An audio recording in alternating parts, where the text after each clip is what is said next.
नमस्कार, खबर एमपी में आपका स्वागत है। चलिए खबर को शुरू करते हैं, जानते हैं आज की मुख्य समाचार।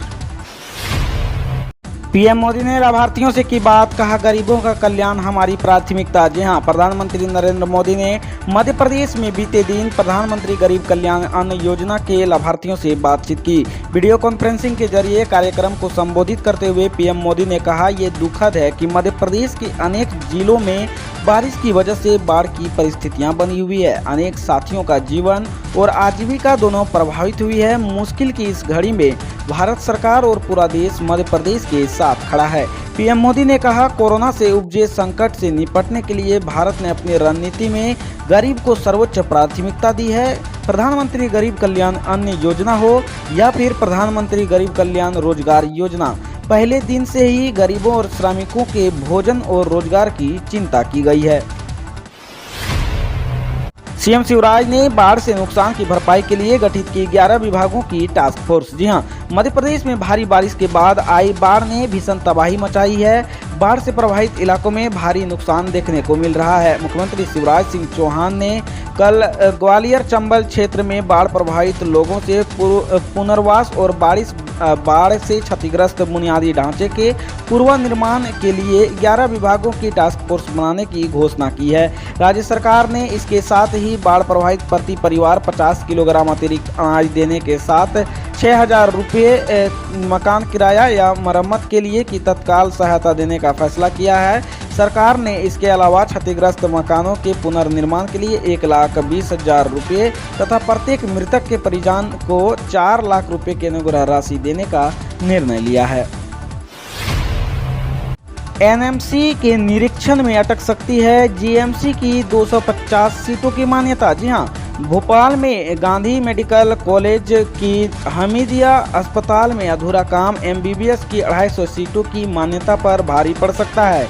बीते साल ये सीटें जल्द काम पूरे करने के आश्वासन पर बढ़ाई गई थी। दरअसल जिन प्रस्तावित सुविधाओं के आधार पर सीटें बढ़ाई गई थी, उन्हीं सुविधाओं का जायजा लेने जल्द ही नेशनल मेडिकल कमीशन के अधिकारियों का दल निरीक्षण करने वाला है। यह निरीक्षण कभी भी हो सकता है। ऐसा हुआ तो हमीदिया अस्पताल परिसर में चल रहे 2000 बिस्तर बढ़ाने के अधूरे निर्माण कार्य बाधा बन सकते हैं। एमपी में फिर डरा रहा है कोरोना। इस बार छोटे जिलों में तेजी से सामने आ रहे हैं नए केस। जी हां, मध्य प्रदेश में कोरोना की दूसरी लहर की रफ्तार अभी थमी ही नहीं है। एक बार फिर संक्रमण के मामलों में बढ़ोतरी होने लगी है। शनिवार को जारी हेल्थ बुलेटिन पर गौर करें तो प्रदेश के 7 जिलों में कोरोना संक्रमण के 13 मामले सामने आए हैं। फिलहाल नए केस भले ही कम सामने आए हैं, लेकिन संक्रमण की जद में आने वाले जिलों की संख्या लगातार बढ़ रही है, जो जिम्मेदारों के लिए बड़ी चिंता का विषय बनता जा रहा है। बिजली कर्मियों ने किया काम का बहिष्कार और अनिश्चितकालीन हड़ताल पर जाएंगे। जी हां, स्वास्थ्य आरटीओ सहित करीब 45 विभागों में कर्मचारियों की हड़ताल के बाद अब बिजली कर्मी विद्युत सुधार विधेयक 2021 के विरोध में उतर आए हैं। मध्य प्रदेश अधिकारी कर्मचारी संयुक्त मोर्चा ने अपनी 5 सूत्रीय मांगों को लेकर शनिवार को बिजली संबंधी कामों का बहिष्कार कर दिया। बिजली कर्मियों के हड़ताल से शहर में किसी भी प्रकार से बिजली संबंधी काम नहीं होंगे।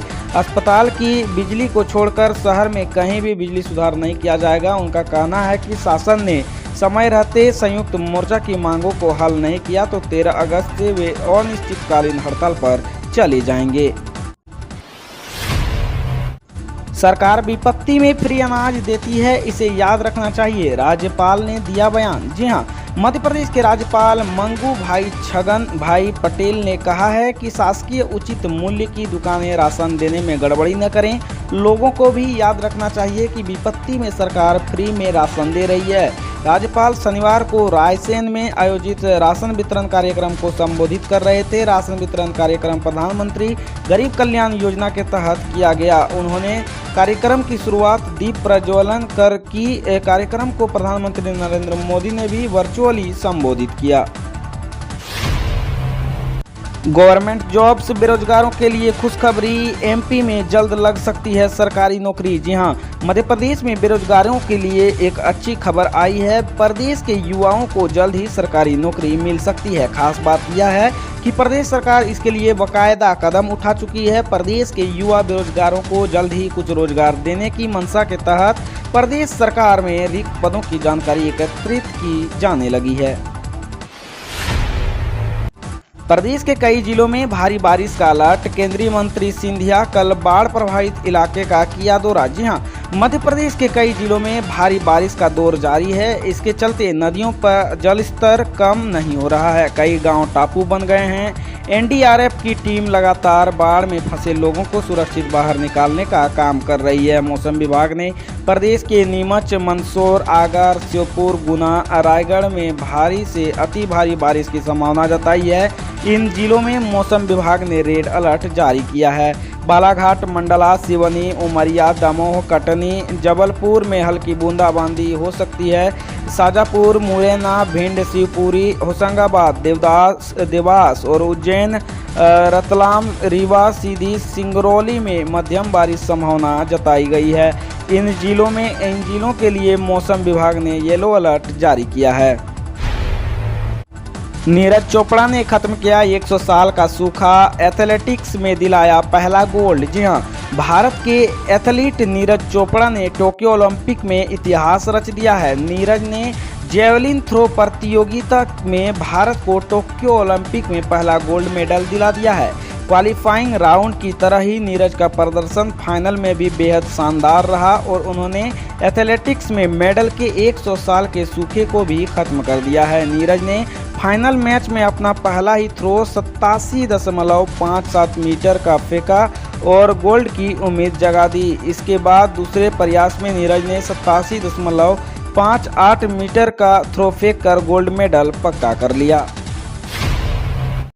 बाढ़ प्रभावितों के लिए एमपी के आईपीएस देंगे 1 दिन की सैलरी। जी हां, पूरा प्रदेश 1 दिनों बाढ़ से परेशान है। सरकार और प्रशासन अपनी पूरी ताकत से बचाव कार्य में लगे हैं। समाज सेवी और एनजीओ लगातार मदद कर रहे हैं।